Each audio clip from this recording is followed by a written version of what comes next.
beinleiðis vil stola og trygt og Atlantic Airways og i samstarve vi følger ungdomsra og fråskaparseder følger.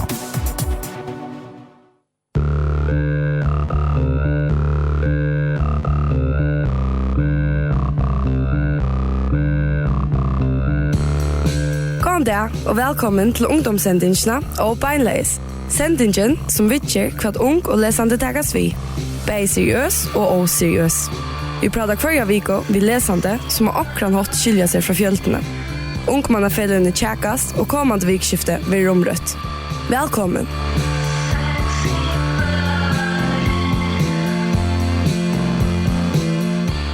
Ja, en annan för välkommen till beinleiðis.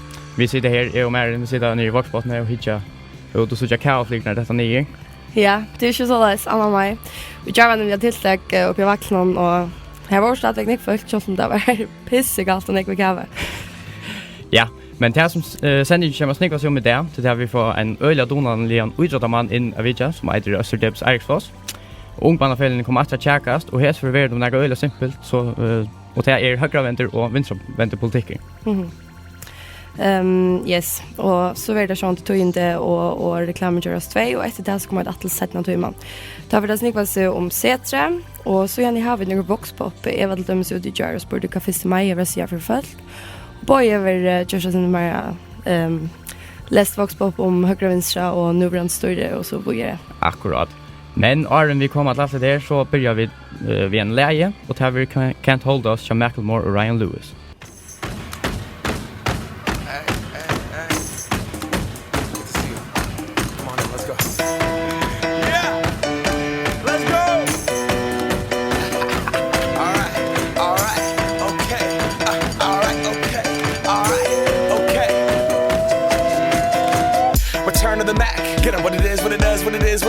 Looking for a better way to get up out of bed instead of getting on the internet and checking a new hit. Me get up, first shot, come strut walking. A little bit of humble, a little bit of cautious. Somewhere between like Rocky and Cosby's for the game. Nope, y'all can't copy yet. Bad moonwalking, and this here is our party. My posse's been on Broadway, and we did it all way. Chrome music, I shed my skin and put my bones into everything I record to it. And yeah, I'm on. Let that stage light go and shine on down. Got that Bob Barker suit game and Plinko in my style. Money, stay on my craft and stick around for those pounds. But I do that to pass the torch and put on for my town. Trust me, on my INDEPENDENT shit hustling. Chasing dreams since I was 14 with the 4-track bustin'. Halfway across that city with the back question. Labels out here, now they can't tell me nothing. We give that to the people, spread it across the country. Labels out here, now they can't tell me nothing. We give it to the people, spread it across the country. Here we go back, this is the moment, tonight is the night. We'll fight till it's over, so we put our hands up like the ceiling can't hold us. Like the ceiling can't hold us. Here we go back, this is the moment, tonight is the night. We'll fight till it's over, so we put our hands up like the ceiling can't hold us. Like the ceiling can't hold us. Nah, can I kick it? Thank you, yeah. I'm so damn grateful. I grew up really wanna go fronts, but that's what you get when Wu-Tang raised you. Y'all can't stop me. Go hard like I got an 808 in my heartbeat. And I'm eating at the beat like it gave a little speed to a great white shark on shark week. Raw, time to go off, gone. Deuces goodbye, I got a world to see. And my girl, she wanna see Rome. Caesar make you a believer, nah. I never ever did it for a throne. That validation comes from giving it back to the people now. Sing this song and it goes like, raise those hands, this is our party. We came here to live life like nobody was watching. I got my city right behind me. If I fall, they got me. Learn from that failure, gain humility, and then we keep marching. And we go back, this is the moment, tonight is the night. We'll fight till it's over, so we put our hands up like the ceiling can't hold us. Like the ceiling can't hold us. We go back, this is the moment, tonight is the night. We'll fight till it's over, so we put our hands up like the ceiling can't hold us. Like the ceiling can't hold us. But so we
Yes, nu har vi finnet en gäst i studio, men när vi får prata med han så ska vi nå ha en sms-kapping.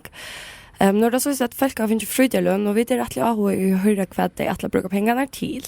Så det är sms in av 5.05.05 så det vi låta kassan om en kassa av sådant från Åkara.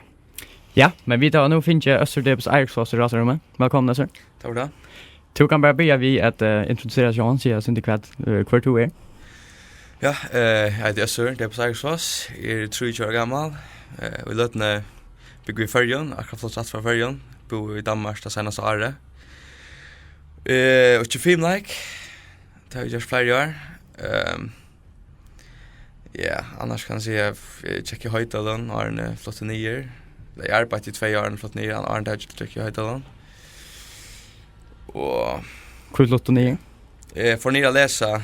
För visst, men det var säkert några för mig, tas med läs så jag får ur skolan och valde att satsa på filmlagen sen för det. Och så färdig att skifta studie att någon som har för det. All right. Vi tar lite nog så om det den första milen senast och en av dem norska med att du var vid till DM i Ambos filmlagen. Och jag tog en chans på grejen för att Jack. Vad är DM först främst?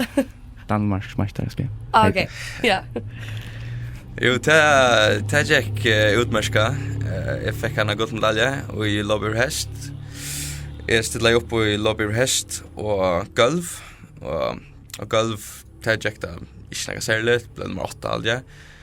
Och i lobbyhäst vann jag en god medalj och det gick faktiskt helt otroligt väl. Bättre än jag vantade. Så det var akkurat för det. Som den första föringen närgående? Som den första föringen närgående, ja. Är det föringen som har låtit till DM? DM. Ja, det har alltid jo, det har var där. Det har vi några föringar som har låtit till DM, men jag har alltid inte rätt säker på att en föring närgående får en medalj till DM för vi filmar ju sånt. Ja. Okej, men heter vi att du så vann så gott medalj i DM till har fått så weird några andra. Ja, det var så att det var EM i Moskva den 16 april. Och DM var en slags utöka till EM som Europamästare heter. Jag vill inte. Och ja, eftersom jag klarade mig så väl till DM så blev jag vald så landslagsvänjaren att utöka mig till EM. Som är faktiskt den första föringen som jag blev nutigen. Att det danska landsliga har ställt upp för till EM. Ja, det gör rätt för fight. Men alltså EM du säger det var Moskva. Ja. Och hur gick det här? Det gick faktiskt någorlunda lika som till DM, men här kappas man mot de bästa filmlagarna i hemmen, så jag fick ett 20 plats i lopp till så att jag nöjde vi. Men ja, kanske i framtiden, kanske nästa EM eller en långt framåt kan kanske komma i final där. 8 där bästa kommer i finalerna. Men hur ser det att kappas ja, inte samma vi men kappas mot mannen som har låtit till OL och liknande.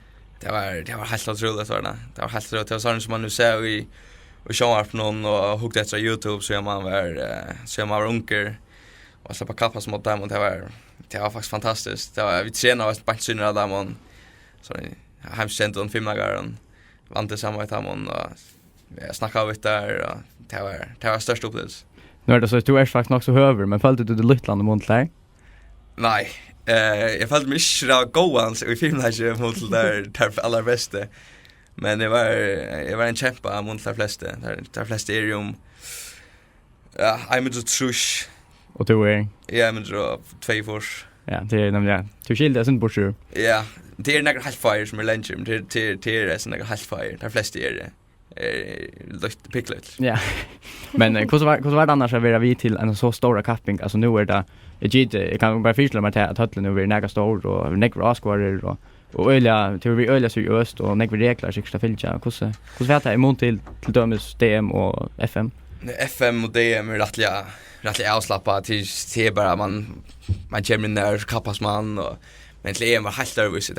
Det var en höll så här passa ut 30,000 askvarer. Det var jag hade den största innan då såna höllen utan innan då höllen i världen men och det var höllen där brukte i Lumpschleitner i Moskva och i Nujantfors. Så det var bara en monsterhöll och det var ja sjön det otroligt helt nervös det var allt var spilt nu jump och det var en 5 set av ambon inne i höllene och det var såna regler allt kom upp på sjönvarspe som stod närmast leipa och ett lustleden kommer bant upp på en stor share mot att bli vust det blev replay bant att han så det var helt övervis innan kappas till nagarna och kappas sig. Ja, men alltså very much officiellt nervös för sån. Jag var så jävla nervös faktiskt. Jag faktiskt visste att sån av min första stora kapping. Och jag visste att jag hej faktiskt jag hade nästan någon chans till att komma i några final eller några. Så jag också bara skulle göra det som är träna och jag hade ju det syndra och nervon till att stå var en riktig professionell domare och avskårer och ta faktiskt han som vann vi var ju i rotation vi han guldmedaljevinnaren i all around han var här hukte och det var så nog så det var så nervös för att fullständiga kicksa men annars snacka sällan nervös faktiskt. Nej, men alltså du väl nog det vi average där som du. Ja, det är alltid. Ja. Alltså, har du bott i Danmark det senaste året så? Ja. Så då vann 5 dagar nere. Ja. Och hur ser det kvad månader väljer hem för ju någon nere du finner bättre vänning eller? Ja, det som är specialiserar mig är lopp häst och det här är den näck bedrumstöver. Här i Köpenhamn annars med bo senaste året. Och landslagsvänner här danska landslagsvänner är det här som är vänner och han över vänner till en av bästa lopp specialisterna närgande som ungdomsvänner och han dör åt skola väl att han är otroligt god vänner så det vi hjälpt faktiskt rättligen att vant där nere men det är resten gott av vänner i förrjun det är bara lopp som inte är så jävla gott av vänner i förrjun. Så du var så utvecklade bättre nere? Ja, helt säkert det. Men nu spelar jag spårning det är slash 62 en sån som är avskar och sån men hur följs det kappast under danskkomplett helt som förskon? Ja, jag vet det var alltså jag visste väl att det är en chans för en gång kunde inte ställa upp eller vi kunde inte ställa upp för i filmmatcher till stora till EM och VM och OL. Och det visste jag väl och det har vi vita och längat då så jag var klar över att jag släppa ställa upp för och hvis jag ska komma långt i den filmmatchen så måste jag ställa upp för Danmark. Det är så det är sån chailet men till inte jag det. Jag hellre vill ställa upp för jag kunnat det men det är simpelt inte jag det och så det för jag ställa upp för Danmark hvis jag ska några möjliga för jämnt galtande de stora kappingen. Ja. Men du ska ju äta vid Lodge. Det är så gott att vi kan lycka stor kapping men kan jag glädja till det? Ja, jag så det. Nu har vi gått nog vi flyer för 2025 men det är en speciell stad här för Bermuda. Du ska sen vi boja. Ja. Alltså. Så för att hamna där jag glömmer faktiskt mest till bara släppa ställt Bermuda. Kappingen är alltså inte tatt vi alltså slett överhuvudligt högst då som EM och VM. Men det har fightats över att släppa att till Bermuda. Men jag känner att jag är spänt till kappingen att det har kommit några gånger från Isle of Man att kappas motor och så är det kände förringarna som vi ska kappas motor så är ju tack glädje med det till. Kan vänta då? Det är så mycket att säga än det har vi inte vita för kommer vi från Isle of Man. Det här är några rättliga gånger all around som är gånger nog så stabiler och Götland på här är mest gånger eller specialiserar mina för golvlopp så det är som det ringt att säga sista Agile vann tjej guldmedaljer och en silver och en bronze men det kan vara att det kommer några är går vi gör och som det är sin vinner så jag vet inte jag ska gå se om några guldmedaljer det är så helt säkert. Men du ska ju spela låtar i filmen, ja? Jag ska nog äsna låtar i falsen idrott men jag ser mig igen så jag vet inte hur det kommer lite om det kommer att vara samma det samma touchpunkt atletik eller flasrydrat eller filmmaker. Så jag vet inte helt hur det är, men annars så ska jag säkert ställa upp och hattar upp eller tröstök eller kanske bara. Och det är något som du gott kan huxa. Alltså hvis det blir till så är du hype på det. Ja, hvis det blir till så är det så vill jag faktiskt gärna det. Jag var så stört att jag ställa upp i flasrydrat. Det var först till upp flasrydrat och det jag finnas det. Så ju till allt det vill gärna. Ja, men alltså jag hade vi för att tacka där för det. Och inte där gå etne. Tack för det. Vi mittlanda inte lägga. Men Maren? Ja, nu är det chatcha och skronni efter det här och det är checka som vinstra högra politik. Men Aron för vill en sang. Det är Avol Nation vi säger.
Veist du at din lærere kan bøylegge bøyligere skolebøker til din og dine vinner?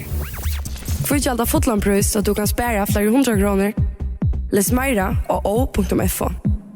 O til fremme for leseromkurve i førgen.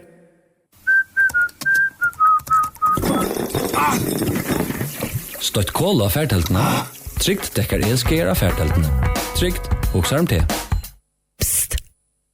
Men still åkorste, så først du avslåtter kring alt landet. Vel, at kommen til beinleiðis. Vi nå kommet til Tjatje. Årstøyer der vi Kjolver Boiberg. Og i dag kommer Tjatje snikva seg om vinstra høyre politikk. Hetta kommer kjælaveren av at alt sjå arbeiderdenon vi var hilden kring heimen i Joar. Og i samband vi alt sjå arbeiderdeien skipa av fagfølgene for røvun og øren av vaklenon. Og i tøynda skrivenon vi var sendt til fjellmenn av Migdein stendra lesa. Og jeg siterer. Kring allan heim saunas folk 1. mai og alt sjå arbeiderdenon at halda deien. Daveren som har vært hilden lukka så igjen senast i 1800-talen hilden for middel anna visa tutningen av at ha et samhalsfest samfunn. Upprunalia saunast arbeidsfolk for å krevja at arbeidsdagen var stytter ned i 8 timmar. Og i 1800-talen var lytel vernd av arbeidsmarknaden og kåren ikke arbeidende folkene var sere usalig. Det gå 100 år siden er fagfølge var stående i førjen og var bare her heima enn så ærestene i heimen. Og i det er bedre arbeidsvend og vernd og håperen av ørenrettenden stedsetter i sottmålen og loven. Korstene daveren og tutningen av fagfølgen framvis ekvelige tøynende.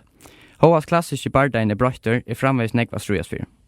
Moneren av rykon og fatreikon vekster allan heimen og arbeidsløse størst, og i flere menningarlånden kårene til arbeidende til følelsen ikke bedre enn de var i 1800-talen. Ta i arbeidsfolk tog seg sammen i fagfølge og kravde bedre rettende. Citat endar. Hette klassiska klassastruje mellom arbeidstageren og arbeidsgjøveren. Fyrværende formeren i jaunaflasjonen, Johans Eidsgård, sier sinne at klassastruje var av. Utsøkningen samsvarer ikke vi retorikken til fagfellene, tog de halda fast vi at det nøye til arbeidet for omstående til teimen av nyeste råg. Onker vil enda være vi at klassastruje var omgående være så størst, så en borgerlige samgången innførte flatskatten 1. januar 2012. Medan de av vinstravansjonen hater halda alt jo arbeidagen, fagnaren ikke en stor av høyravansjonen. Ungmannafelaget til folkeflasjonen huksa, skriver i leserbrauet for vikene. Jeg citerer. Almannaverket blivit så størst at det eisen omfattar teg som åtte av livet av egnare kraft og ikke av almannastole. Sosiallover og almannaverk åtte av gjørst at flere folk fortjellige oheft av og ikke meira bunden av skipane. En nødger heilover gjør det folk lukka heft og bunden av som videre våren av velferdsstaten. Hei i det bannar. Hei velferdsstaten ikke vært en god måte til politikeren å kjøpe etkvører, hei han aldri slopp jeg vekse så negv. Nå hans største høttan mot framtiden til okkara etterkommeren. Nastan öll Vestanland kommet i største futjarne av utraslen til velferd. Danmark lufastlig dobbelt så illa start som førjar. Velferdskipan hin mest brukta politiska ekningarmaskinan til å fiske etkvører. Tog nøyda alle flokkane hana utan framtidar etlit. Citat endar. Og i det for ungmannafellene tjekkast om vinstra høyre politikk. Vi det førjon og gå vi velferdssamfunnet, skulle vi færa fra velferdssamfunnet her staten bestemmer, eller skulle vi helt arbeide fram mot minimalstaten her landet for minnevald. Vi tjekkbor i det her vi på for huksa, sosialistisk ung, unga tjåede og ung for milflasjen. Og der sitter Bergur Dalskjær, Johan Beck Huskjær, Tormarne Veie og Hattler Rana. Velkommen til. Takk for det. Først få ditt 1 minutt til at si at tykker huksan om vi det förrjun skulle ha välfärdssamhälle. Vi börjar vid här, Berger. Ja, för det första så har vi ett rättla virdigt liv. Det är det viktigaste konceptet i välfärdssamhället. Välfärdssamhället omfattar utjämningar skipaner och uttrycker att under detta i middelen. Och dömer om det här till alls och försorg och pension och sammansfasta. Skipaner som man har rätt till hvis man kommer och ena så är det ringa söva och som folk utan lönar intöke får rätt till. Häromframt så omfattar välfärdssamhället ett allmänt sjukhus och utbyggning för öll. Nu nämnde du klassaströjbant Janne, boje. Och för var klassaströje, nu hade det som Jans Eidsgård säger att klassaströje var i helst nu varierar inte men det var som till akkurat det här meinte vi tror att för var klassaströje mer mellan arbetare och arbetsgivare. Men det så jag vet att moderna klassaströje hormoner faktiskt är mellan de som arbetar och de som inte arbetar. Ta ett ladlant och den grad är ser det la fyra och vi tar akkurat fratt nu att 6% av förringen har inte mat till nog till mat kvanta i veckan och det är ser allvarsamt tegen. Ja, tack för det. Hattler. Ja, bara för lucka som säger att vi 20% om inte nog till mat en för veckan att passa sig. Alltså folk som hade uppleva det att inte nog av pengar till mat en för löpa alltså står stora månader och häpent.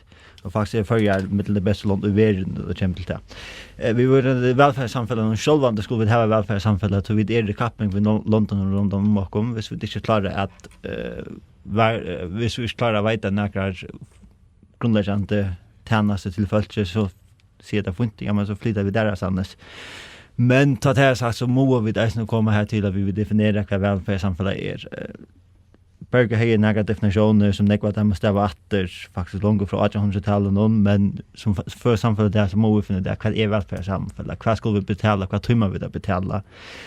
Och eventuellt för det välfärdssamhället till en av oss mån börjar bli så att rape till folk öllgängen för välfärdssamhället och öllgängen för att skulle ha det gott och så att men inte vet och vad det är, vad det innebär vi trots med välfärdssamhället.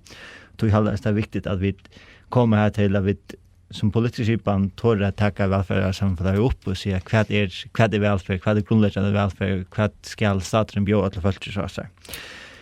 Ja, tack bara för mig för. Ja. Tack för det Hallor. Vi får till Tor. Jo, tack för det. Tjovel lever alltid steg för fralse och folkare i samhällsfeste och självsagt skulle ha välfärdssamhället. Samtidigt vi handlar ju att vi skulle alltid tåra att ta diskussion upp om vad samhället är, eller välfärdssamhället är och hur vi skulle skipa det. Men det har varit ett krav att alla borgare i samhället har rätt till sjukra hjälp till där just ett la fyra och sjuka eller örnskaven och har rätt till åtköps uppbyggning och har rätt till sociala arbeitingar till där omkring orsaka inte mäkna stand egna bein och jag vet vi följer en tag och av kornöron och hvis vi börjar att nyligen häsar tjänsterna så är det öliga kött att det gör stora moner mellan så borgare samhällen och det vill bara skapa missnöjd och otrivna i samhället så självsagt skulle det ha välfärdssamhället och självsagt skulle det ha där som möjligen. Tack för det och Johan. Ja, det är vi tar som är välfärdssamhälle så det ofta det som vi ser samband vid allmänna eller allmänna väding. Låt mig understryka att det är öliga stora månader att ha ett välfärdssamhälle och en välfärdsstat. Du kan ha ett välfärdssamhälle självt om det inte är staten som rör sig alla tjänast. Jag håller till att vi må som hinner reisen in och vi må då inte skoa vad för tjänster vi har. Maten som faktiskt välfärdssamhället har blivit uppbyggt är väldigt på att maten att vi inte alltid har sett först nere hit efter kväll det är verkligen vi har bruk för det.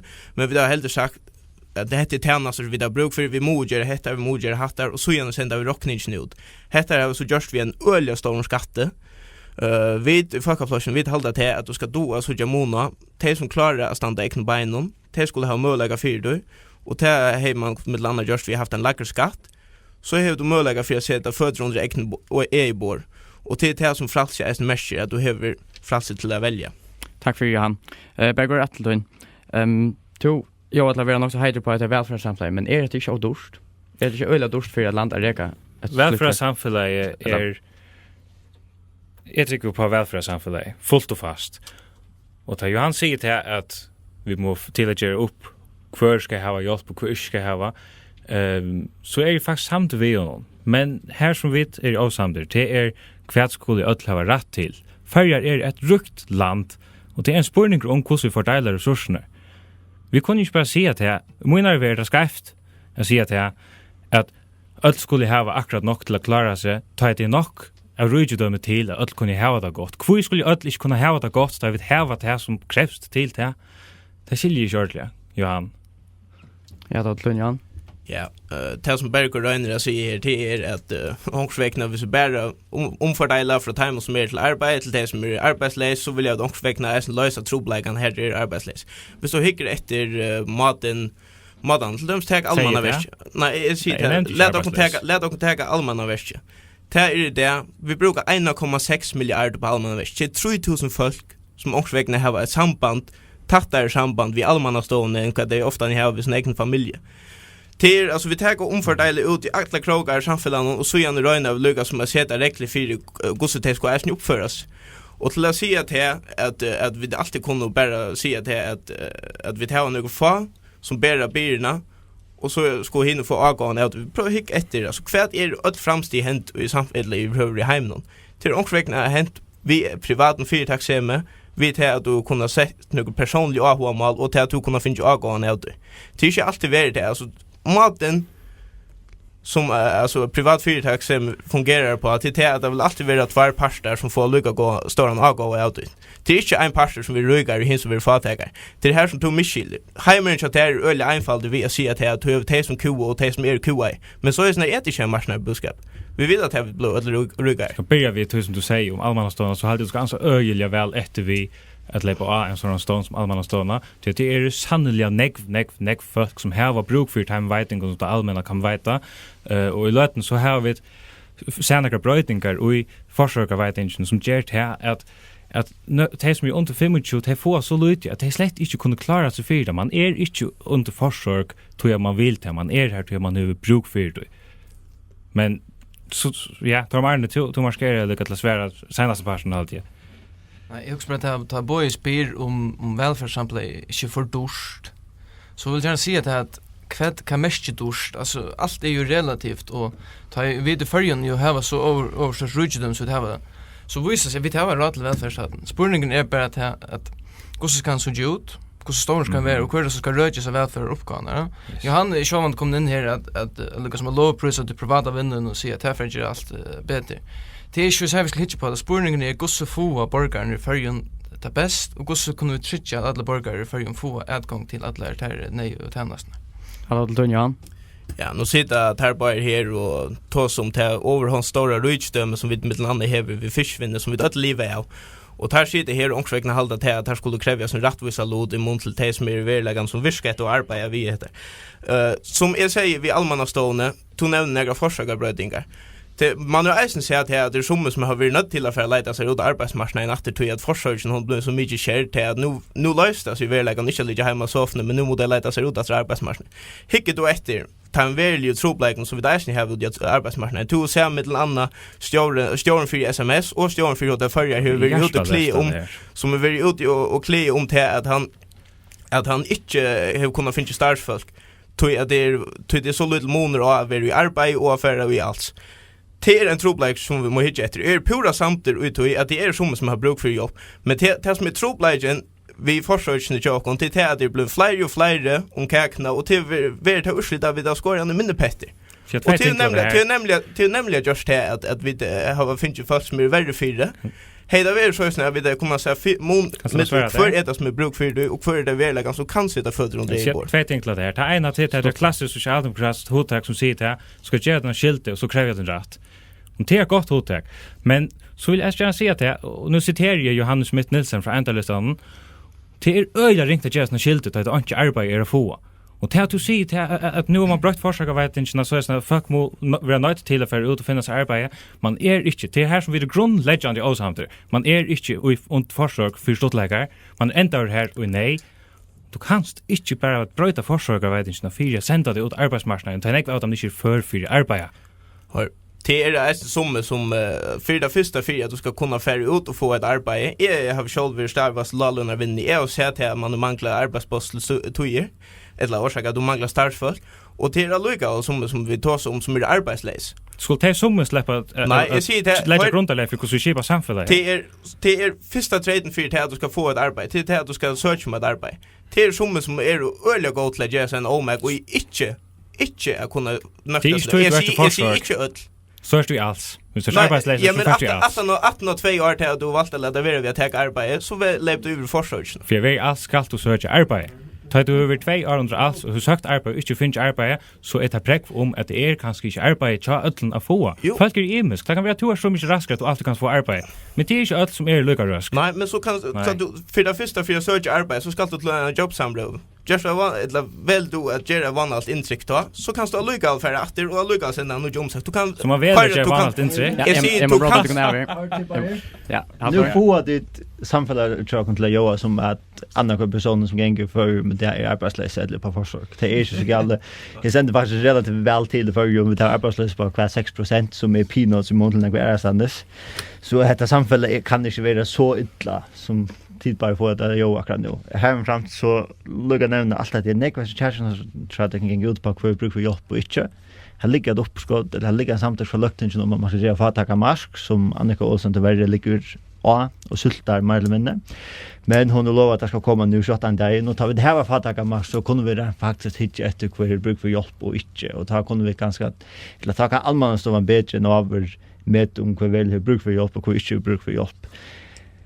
Annars vill lugga nämna något som han nämnde nog så tulja och där bär upp efter kvar i rum och det var det vi öll framskritt nära då ni kommer från privatpersoner som luggar som har sin egna avmål. Jag vet inte vad man ska säga till så. Hvis man hittar samfunnet runt om och i Europa, det är alltså det är samfunnet som har sin egna avmål, det enda öll krutche, alltså runt kräver sin rätt medan i Thailand som runt öll att ta här som har runt luggar som att finna sämjer till skandinaviska London, det klarar hålla sig utanför krutche och uppbygga ett välfärdssamhälle för alla människor. Så jag vet inte att det framskritt och ta sig om det är, ja, jag ska inte nämna. Ja, han har tagit Jan. Ja, jag vill bara nämna, hvis du hickar efter han frien som vi faktiskt har haft i Europa det senaste, ja, så en annan höstpart är kom med landet tror vi har haft frihandelsavtal med land. Och det är några som beinleiðis vill sätta samband med några privat företagshem. Ta jag till att framsteg kommer av privaten företagshem. Så menar jag vi till att till ungen som är kommit i förrjun som är köpt en troll eller som sätter en stone av ett la orsaka fel av stone till test att onkel ska kunna få en allmänna vägning också. Till alla när vi tror jag han vet att han har kunnat lite så självan uppe för att döma och äsna när det går först vi här. Så vill jag för innan av välfärdssamhället så må vi då så att det är öliga dorsta reka och jag är det om light 200 miljoner dyrare än vad vi har alltså vad vi får i intögon. Och så hycker efter timon europeisk London så man gör framskrivningar som säger att fram till 2030 så är utrationellt till välfärdstjänster vuxna till 440% mot BTU det. Det är en ekviliga stor uppåt och som vill slätt ur överköra till tog emot för in och inte sko. Kvad är det väl kan bruk för och pröva efter alltså nägna hem tjänas nu. Får vi få allt det hos det vi skulle och knäcka. Ja, tack för Johan. Tar man väg. Ja, ungen för ju sagt något om att och knäcka. Hur så svårt att bort. Det som jag vill få slå fast är att nu har Berger och han checkas om allmänna vägningar. Välfärdssamhället så redan inte mer allmänna vägningar. Och tar han säger att öll framsteg gjort av privat och företagshem, ja, partvust, tog att hur ska privata vinnlöv kunna fungera utan en välfärdsstat som för in och trygga karmar till det privata vinnlöv verksamhet. Och jag menar det kan till dömes att en logistikföretag ska fungera här i lastbilar transporterar börjat fram. Hur ska hon kunna få flott vörnat fram utan vägar? Ska företagen själva inte bygga vägar? Nej, staten ska inte bygga vägar. Och jag vill gärna hejta i hand om att röjna att söka sig diskussionen i en större perspektiv tog jag till hetse som huxar kort motvis där man arbetslös utan som är allmänna forsök är vanvirusligt och att lacka stöj av tjänsten och i samfunnet och jag har alltid att det är nästan skilda där med en omskillning för det är vanligt vi först jag finns ju pressen nu sist. Ja, Jan. Ja, är pura samtidigt vi tar marna att han säger till att vi har några tjänster som det allmänna ska göra. Här pura samtidigt. Jag håller till att det allmänna är värre för att välja Janus och Janus, inte att ta pengar från Janus till Tess att geva att ta pengar från Janus till att geva Janus till Tess att köpa allt från Janus. Jag håller att det är några grundläggande tjänster som vi må ha. Men vi tog ju lite jag säger här bara när vi tar sig om att åkna täcka. Vi så täcker till döms hälsorökna tjock. Vi är äckliga glada för det här. Vi har ett allmänt sjukhus och vi kommer få en vidger. Men så hickar efter klöms lätt och se att onkel inte rör köpa mat. Vi väljer inte att åkna täcka mathandlarna till test att trycka till att alla kommer få mat. Vi väljer att göra dem pengar så de kommer få köpa mat. Får göra vi inte någon för imiska tennasresne? Får jag hålla vi till att det är alltid öliga näck snill där till att det allmänna ska finnas och i mindre där vi står i tid lätta allmänna stort med han tog fisk skulle ha valt en person som skulle vara valt in och tänk att se hur snägga medvärde handlar vi skulle ha och kvärt där skulle ligga att det så skulle för att ta som kvärt är rimligt att vi ta pengar för en medvärde handla och allt vi till ända mål att då inte kommer närkran vi. Tack för Johan. Berger du fastligen stöttar vi med sig. Ja, det är gott att kunna köpa sig någon emoska mat och se att det är ganska firmon vi man häver också privat och hanton till att och sen vill utböj det är väl nästa större och till är extra kunna köpa sig någon emoska mat som man ska äta det samma skit om veckorna. Alltså det kommunism vi tar som här. Men vi vill ju inte hälsoversionen så är det en mat att fixa protein. Till en mat att lägga lungknappsrona och till är så alltså det som det snurrar om här. Det är inte att skapa profit och på folk är sjuk. Till det som det privata sjukhusen gör. Och till är tog att det kostar så jävla mycket mer att reka hälsoverk i USA. Här du har alla möjliga aktörer som är inne i och har AH-mål. Du har hela företagare och du har hälsotryggingar och allt möjligt. Det är inte ändamålet vid en sjukhus som man ska tjäna pengar. Tack för det, Berger. Till få nu alla parst en ha om något att göra det kanske står. Vi börjar vid här tar. Tack för det. Välfärdssamhället, det skulle vi varva idag, det skulle vi styrka och avhållande virka för framtida rydja till henne som vi bjöa. Och jag halte att liksom röjna att skjuta skilterna för att dorskade välfärdssamhället över att de som är arbetslös och över att de som är allmänna försök till otroliga bojligt det är släck här dorskande kostnader ner. Vi må röjna att sucha ser diskussionen i en större perspektiv och röjna få alla parter av välfärdssamhället eisen under omröve och inte röjna att stärka blint på allmänna försök. Tack för det, Tor. Hadler? På samtidigt vi tar att vi må välfärdssamhället är något som vi skulle veta. Vi må attacka det diskussion om kvätt kvätt annars vi skulle veta först vi må eisen få ett fattaga mass så vi får grejer regler inom det allmänna hur vi brukar för hjälpa lite. Det är så några ting i och förska välfärdssamhället som är inga vi kunde bra till mest här vi får miljarder eller flertals 100 miljoner till enstaka folkaflagsmän och fiskevinnarna. Hvis vi kunde bruka pengar nästan 4 omfatt allt det kanske sända till välfärd och sjukhus och annat, ja, men så är det kanske så långt gott ut. Tack för det, Berger. Ja, välfärdssamhället är för och och vinstråden slett inte till att sjön kan diskuteras, men det är inte kompromissmål. Alltså antingen har vi ett välfärdssamhället här att ha det gott, eller har vi inte välfärdssamhället här att ha det gott. Det är så det är. Alltså välfärdssamhället är en definierad stöd. Hvis vi får diskutera vad välfärdssamhället är, så går det akkurat att säga att diskutera jag vet inte, alltså ja. Det är så mycket som kan diskuteras, men här måste vi förhålla oss till det som välfärdssamhället är. Tack för att skulle ha det gott. Så står det, Johan. Låt mig understryka att det är vi aldrig ska det skiltna ensam allt i att de som är ju på försörj eller de som är arbetslösa. Jag vill alla när understryka att det är skipan som är gal vid det här ska för in och slå ner på det. Och till reisen det som är vi måste hit efter vi välfärdsstaten. Kvärt är det vi verkligen vill ha törva och kvärt kunde vi eventuellt lägga ut till andra folk att röja. Och hvis du hycker efter alltså alltså det är vita till att välfärdssamhället och för att dörra i framtiden så vi måste alltså för in och bryta för till test att kunna värva den några grundläggande tjänster. Och lucka ända vi ser till att som så det privata företagssystemet som ett åtgärd det skulle skjuta till det med att folk vill QA det som så det som näga vi skulle mjölka men vi så det som hotnasteiner i samhället som trycker öllon av vid här en välfärd. Tack för tid till förra. Hade var så charge för det. Vi kunde minna av vid här en SMS-kapping igång och till kunde SMS av 505 och spårningen är att nu som att frijarlön akkurat blir utgålden så kunde svära att alla brukar hans pengar till och vinnaren han får en kassa och så då. Vi vill att naturligt dem vi tar en sång som Kevin Harris med Sweet Nothing.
Og beinleiðis við stola og trygt og Atlantic Airways og i samstarve vi Førja ungdomsra og Froskaparsetter Førja.